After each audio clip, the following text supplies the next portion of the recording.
Good morning, नमस्कार। मैं S P Sharma Trived IAS में आपका हार्दिक स्वागत करता हूं। आज के इस वीडियो में हम इंडियन एक्सप्रेस में प्रकाशित सभी महत्वपूर्ण न्यूज़ और आर्टिकल का गहन विश्लेषण करेंगे। वैसे आज मेंस को लेकर कोई विशेष आर्टिकल नहीं है, तो मेनली हमारा फोकस रहेगा वो प्री पे रहेगा।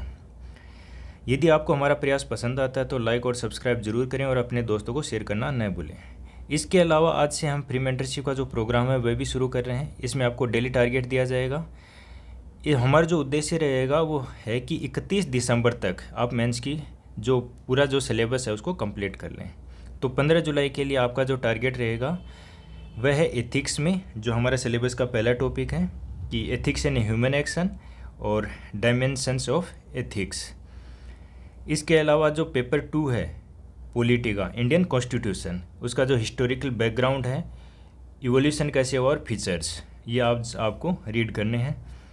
डेली टारगेट रहेगा आपका 10 आवर्स का, जिसमें से आपको 6 आवर्स स्टडी करनी है, 3 आवर्स आपको करना है रिवीजन और 1 आवर करना है आपको प्रैक्टिस। ठीक है। इसके अलावा आपको 10 MCQ प्रीलिम्स के सोल्व करने हैं और 2 आंसर लिखने हैं। जो कल हमने डिस्कस किया था मेंस का जो टॉपिक सिंधु जल संधि को लेके, उसी पे ये क्वेश्चन है, ये आपको आंसर राइट करना है। सिंधु जल संधि पर वर्तमान विवाद क्या है? यह है भारत की आंतरिक सुरक्षा, संप्रभुता और अंतर्राष्ट्रीय दायित्वों के बीच संतुलन के प्रश्न को कैसे जन्म देता है, आपको इस पे डिस्कस करना है। देखिए, आंसर राइटिंग का जो सबसे बेसिक है वह है उसकी की डिमांड को समझना और उसी के अनुरूप लिखना। की डिमांड के अतिरिक्त अगर आपने कुछ भी लिखा है तो वो किसी भी प्रकार से उपयोगी नहीं होगा, वो आपको मार्क्स नहीं दिलाएगा। तो ये आपको ध्यान में रखना है और इसका आंसर लिखना है। आज की जो हमारी पहली न्यूज़ है वह है हार्मुज जलडमरू मध्य। पृष्ठभूमि की बात करें तो जो इजराइल ईरान युद्ध हुआ था, जिसको 12 दिवसीय युद्ध भी कहा गया है, इसमें यह कयास लगाए गए थे कि जो हार्मुज जलडमरू मध्य है उसको बंद कर दिया जाएगा। इसे एक रणनीतिक दबाव, स्ट्रेटजिक डिटरेंस के रूप में देखा गया था। हालांकि इस पे अभी कोई बंद करने का कोई प्रयास नहीं किया गया है। तो हार्मुज जलडमरू मध्य है क्या, इसकी स्थिति क्या है? तो ये है जलडमरू मध्य है, ये फारस की खाड़ी और ओमान की खाड़ी है उसको जोड़ता है। हम इसको न्यूज़ जो मैप है उसमें देख सकते हैं। जो आपकी पर्शियन गल्फ है ये है, यहाँ पे ईरान दिख जाएगा आपको, नीचे UAE, ओमान है ना, इधर आपकी जो रेड सी है आप देख सकते हैं, ये सऊदी अरब है, इधर इराक है। तो जो पर्शियन गल्फ है उसकी स्थिति ये है ना। यहीं पे आपका है जो रेड मार्क किया हुआ है वह आपकी हार्मुज जलडमरू मध्य या जल संधि। ये दुनिया का सबसे महत्वपूर्ण तेल और गैस परिवहन मार्ग है। वैश्विक तेल और गैस का लगभग 20% जो शिपमेंट है वो इसी से होके गुजरता है। तो आपको ये मैपिंग भी याद रखनी है। इसके बाद में जो हमारा अगला है टॉपिक वह सोशल मीडिया पर अभिव्यक्ति की स्वतंत्रता बनाम स्वनियंत्रण। ये सुप्रीम कोर्ट में हाल ही में मामला आया था। इसमें जो एक कोलकाता के निवासी हैं वजाहत खान, उनके द्वारा सोशल मीडिया पर कुछ पोस्ट किया गया था, जिसके कारण कई FIR दर्ज की गई थी। तो इस पे सुप्रीम कोर्ट ने कौन कौन सी टिप्पणी की हैं? तो सुप्रीम कोर्ट ने कहा है कि जो मौलिक अधिकार और दायित्व हैं उनके बीच में संतुलन होना चाहिए। देखिए, हमारा जो संविधान का अनुच्छेद 19(1)(a) है उसमें नागरिकों को अभिव्यक्ति की स्वतंत्रता का मौलिक अधिकार प्रदान किया गया है। लेकिन आपको ये भी पता होगा कि जो अनुच्छेद 19(2) है उसमें कुछ यथोचित प्रतिबंध, रीजनेबल रिस्ट्रिक्शन भी लगाए गए हैं। इसी के तहत आपको अभिव्यक्ति की स्वतंत्रता का अधिकार रहेगा। सुप्रीम कोर्ट ने कहा कि यदि नागरिक इस अधिकार का आनंद लेना चाहते हैं तो उन्हें आत्म अनुशासन और मर्यादा का पालन भी करना होगा। अगर ऐसा नहीं होता है तो फिर राज्य को हस्तक्षेप करना पड़ सकता है। तो सोशल मीडिया पे घृणा और विभाजनकारी की जो प्रवृत्तियां अभी बढ़ रही हैं, है ना, उस पर भी सुप्रीम कोर्ट ने महत्वपूर्ण कमेंट किया है। न्यायालय ने कहा है कि जो विभाजनकारी प्रवृत्तियां हैं उनको रोकने की आवश्यकता है, विशेष रूप से जो सोशल मीडिया पे संचालित होता है। सुप्रीम कोर्ट का कहना है कि जो नागरिक है उनको ये जानना चाहिए कि ये स्वतंत्रता कितनी मूल्यवान है, यानी जो 19(1)(a) के तहत जो आपको स्वतंत्रता प्रदान की गई है वो कितनी मूल्यवान है। यदि नागरिक इसे नहीं समझते हैं तो राज्य को दखल देना ही पड़ेगा, और ये कोई नहीं चाहता है कि राज्य हस्तक्षेप करे।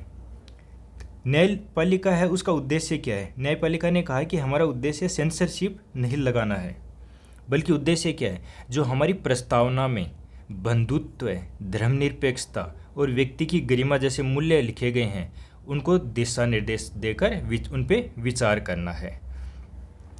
यहाँ पर एक जो अप्रोच आती है वह है हॉरिजॉन्टल अप्रोच की अवधारणा। INA 2023 का एक फैसला था जो एक महत्वपूर्ण उदाहरण है। इसमें सुप्रीम कोर्ट ने कहा था कि एक नागरिक को दूसरे नागरिक के खिलाफ भी अभिव्यक्ति की स्वतंत्रता के उल्लंघन का दावा करने का अधिकार है। यानी कि आपको पता होगा कि जो मेनली 19(1)(a) है वो राज्य के विरुद्ध विद्यमान है, जो कि एक वर्टिकल, जो परंपरागत वर्टिकल प्रवृत्ति है उसको दर्शाता है। लेकिन जो INA 2023 मामला था उसमें सुप्रीम कोर्ट ने कहा कि इसका प्रयोग सिर्फ राज्य के विरुद्ध ही नहीं बल्कि दूसरे नागरिक के विरुद्ध भी किया जा सकता है अगर वह अभिव्यक्ति की स्वतंत्रता का उल्लंघन करता है। उदाहरण के लिए मान ले कोई नागरिक है, वह दूसरे नागरिक पर घृणा फैलाने या अभिव्यक्ति के अधिकार को दबाने का अगर कोई मामला आता है तो उस पर वह मुकदमा कर सकता है। तो न्यायपालिका ने इस मामले में क्या क्या सुझाव प्रदान किए हैं? तो पहला है स्व नियंत्रण, सेल्फ रेगुलेशन। कोर्ट का मानना है कि सोशल मीडिया पर जो नियंत्रण का उत्तरदायित्व है वो सबसे पहले नागरिकों पर है, न कि राज्य पर। नागरिकों का ये कर्तव्य है कि वो सेल्फ रेगुलेशन का पालन करें। तो जो न्यायमूर्ति उन्होंने कहा कि हम राज्य के दृष्टिकोण से नहीं बल्कि जो नागरिक हैं उनकी जिम्मेदारी के दृष्टिकोण से ये पूछ रहे हैं कि भाई आपको जो 19(1)(a) के तहत जो अभिव्यक्ति का अधिकार मिला है उसको आप कंट्रोल कीजिए, सेल्फ रेगुलेट कीजिए। जो सेकंड समाधान सुझाया गया वह है सोशल बायकॉट और जन जागरूकता। घृणित अगर भाषण है तो ये सोशल बायकॉट है, इसका प्रयोग किया जा सकता है। एक जो सोशल बायकॉट है एक प्रभावी रणनीति हो सकती है। न्यायमूर्ति का कहना है कि ऐसी पोस्ट को कम से कम लोग फॉलो करें, जागरूकता और आत्मचिंतन करें। इसके लिए लोगों में जागरूकता की ज़रूरत है और आत्मचिंतन की आवश्यकता है। तो अगर कोई घृणित पोस्ट की जाती है तो लोग उसको कम से कम फॉलो करें और उसका सोशल बायकॉट करें। अब बात करते हैं इसके प्रभाव की। देखिए, जो सोशल मीडिया का अगर दुरुपयोग होता है तो इससे न्यायालय पे अतिरिक्त जो मामले हैं वो आएंगे। इसके कारण जो न्यायालय है या जो न्यायिक प्रणाली है उस पर अतिरिक्त बोझ पड़ेगा। पुलिस भी जो अन्य आपराधिक मामले हैं है ना, उन पे ध्यान देने के बजाय ऐसी पोस्टों पर कार्रवाई करने के लिए बाधित होती है, जिससे जो न्याय व्यवस्था है वो आपकी बाधित हो सकती है। न्यायालय ने कहा कि ऐसे मामलों में अब सिर्फ याचिका है, उसमें सीमाएं ही लगाना पर्याप्त नहीं होगा, बल्कि हमें व्यापक दिशा निर्देश दिए जाने की आवश्यकता है। इसके बाद करते हैं भारत में असमानता पर भ्रम और तथ्य। देखिए, 2022-23 के जो कुछ आंकड़े आए थे उसमें उबो गिनी इंडेक्स पर कुछ विवाद उभरा है। तो एक रिपोर्ट जारी की गई थी वर्ल्ड बैंक के द्वारा पॉवर्टी इनइक्वलिटी प्लेटफॉर्म के नाम से। इसमें कहा गया है कि भारत का जो उपभोग आधारित गिनी इंडेक्स है वह है 25.5 2022-23 के लिए। इसके आधार पर कहा गया है कि भारत है वो विश्व में सबसे कम गिनी इंडेक्स, यानी कि भारत में इक्वलिटी काफ़ी है। किसके आधार पे? उपभोग के आधार पे। लेकिन यहाँ पे एक सबसे महत्वपूर्ण बात यह है कि आय आधारित जो गिनी इंडेक्स है उसके लिए भारत के पास कोई आधिकारिक सर्वेक्षण यानी कोई ऑफिशियल इनकम सर्वे उपलब्ध ही नहीं है। तो यहाँ पे ये सवाल उठता है कि किस बेस के आधार पे भारत के लिए ये गणना की गई थी। तो हमें ये प्री के दृष्टिकोण से ये समझने की आवश्यकता है कि गिनी इंडेक्स होता है क्या है। तो गिनी इंडेक्स एक सांख्यिकी माप है जो मेनली असमानता को मापता है कि जनसंख्या है और जो इनकम है टोटल उसका वितरण किस प्रकार से हो रहा है। अगर इसका मान 0 है तो वो पूर्ण समानता को दर्शाता है, और अगर 100 है इसका मान तो वह है पूर्ण असमानता। ये दो प्रकार से मापा जा सकता है, पहला इनकम के आधार पे, दूसरा है कंजप्शन के आधार पे। तो इस जो डायग्राम है इसके माध्यम से हम समझ सकते हैं। देखिए, एक होता है लोरेंज कर्व है और एक होता है गिनी इंडेक्स। तो यहाँ पे देखें, अगर एक्स अक्ष पे देखें तो ये दर्शाता है जनसंख्या का सही प्रतिशत, और जो वाई एक्स है वह दर्शाता है आपका आय का संचयी प्रतिशत, यानी कि कितनी जनसंख्या के पास कितनी आय है।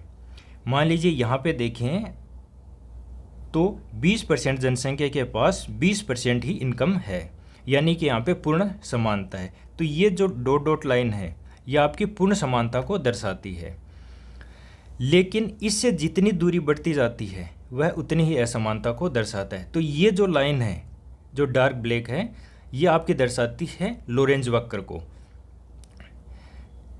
तो यहाँ पे लोरेंज वक्र क्या दर्शाता है, जैसे यहाँ पे देखें तो जो 50% जनसंख्या है उसके पास आय कितनी है, मात्र 5%। तो यह क्या इनइक्वलिटी को दर्शाता है। अब इसके बाद बात करते हैं हम कि जो गिनी इंडेक्स है वह कैसे कैलकुलेट किया जाता है। तो गिनी इंडेक्स है वो जो लोरेंज कर्व है उसी का क्या है, एक संख्यात्मक माप है।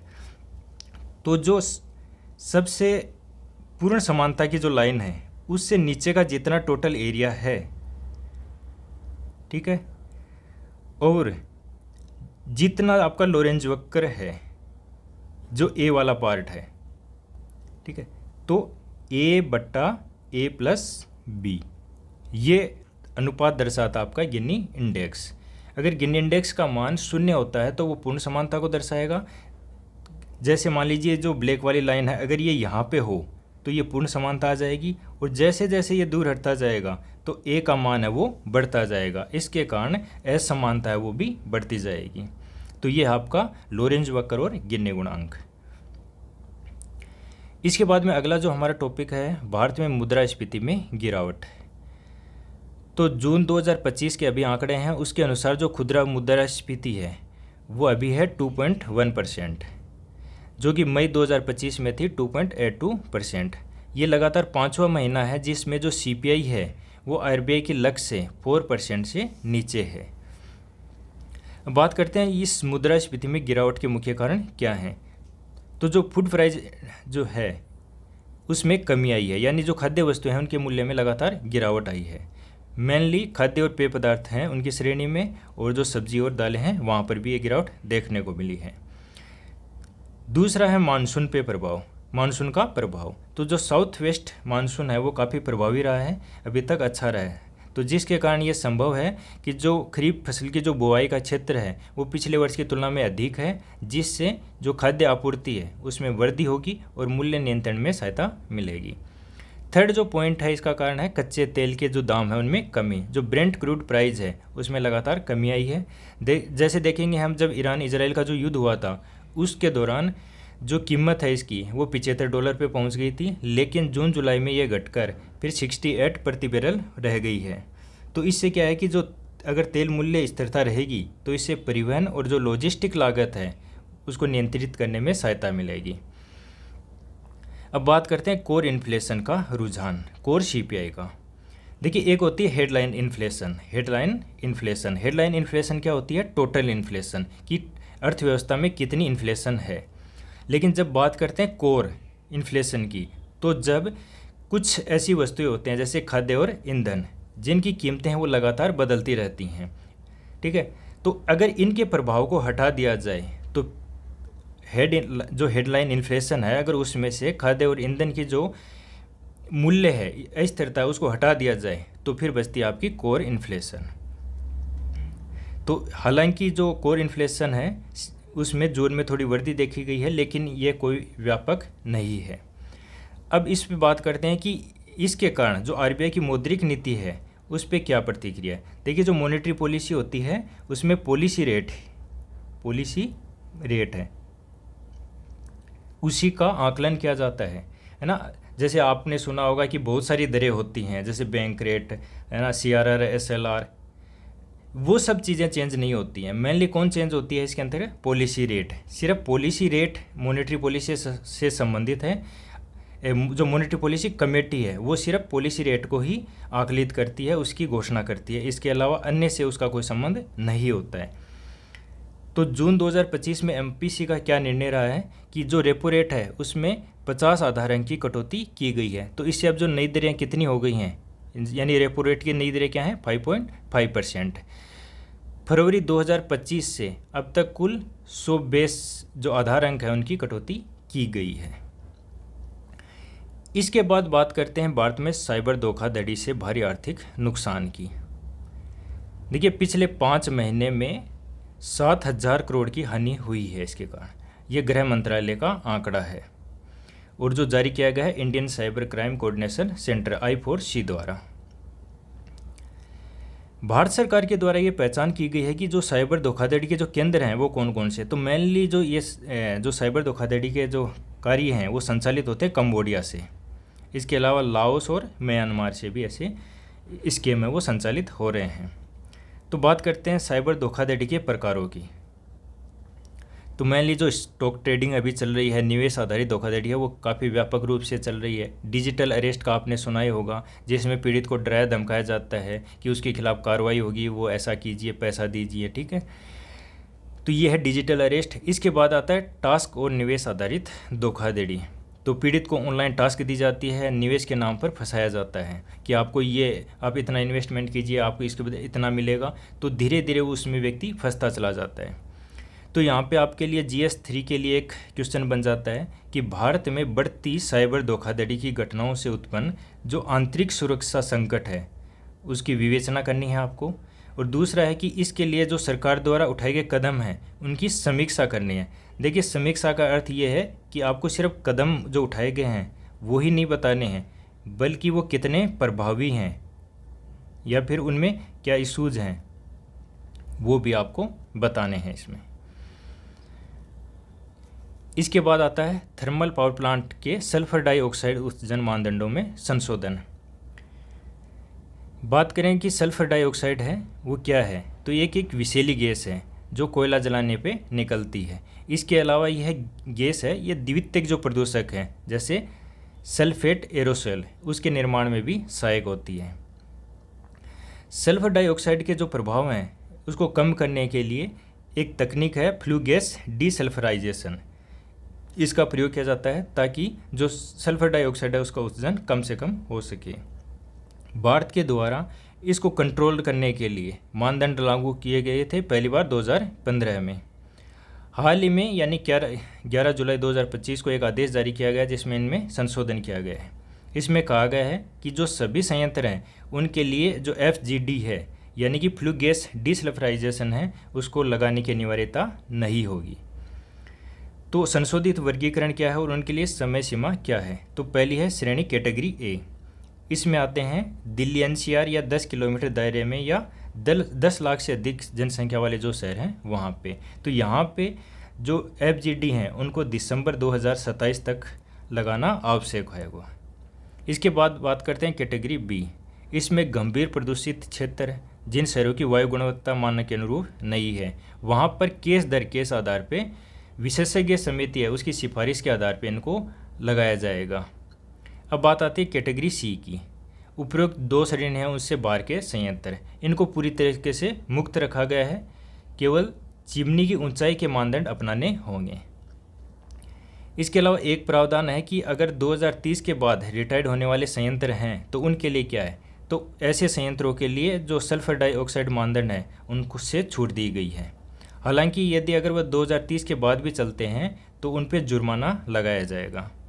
अब मंत्रालय का तर्क क्या है इसको लेके, तो मंत्रालय कह रहा है कि जिन शहरों में FGD तकनीक लगाई गई थी और जिनमें नहीं लगाई गई वहाँ दोनों ही जगह पे जो सल्फर डाइऑक्साइड का जो प्रवेश स्तर पर कोई विशेष अंतर देखने को नहीं मिला है। यानी कि सल्फर डाइऑक्साइड का जो स्तर है वो चाहे FGD तकनीक लगाइए या नहीं लगाइए वहाँ पे सेम ही स्थिति है। यानी कि FGD तकनीक के कारण सल्फर डाइऑक्साइड है उसके लेवल में कोई कमी नहीं आई है। इसके अलावा उसका कहना है कि जो सल्फर डाइऑक्साइड का जो स्तर है उससे सार्वजनिक स्वास्थ्य पर कोई गंभीर खतरे के प्रमाण नहीं मिले हैं। इसके अलावा जो सेकेंडरी जो पोल्यूसेंट मिलते हैं सल्फर डाइऑक्साइड से जो बनता है सल्फेट एरोसोल है ना, PM 2.5 उसमें भी बहुत ही सीमित मात्रा में पाए जाने की बात कही गई है। लेकिन जो पर्यावरणीय कार्यकर्ता और विशेषज्ञ हैं वो इसकी आलोचना करते हैं और इसे नियामकीय शिथिलता कहते हैं। उन्होंने कहा है कि इससे क्या होगा, जो प्रदूषण नियंत्रण की जो प्रभावशीलता है वो कम हो जाएगी। तो आज के हमारे आर्टिकल इतने ही हैं। Thank you.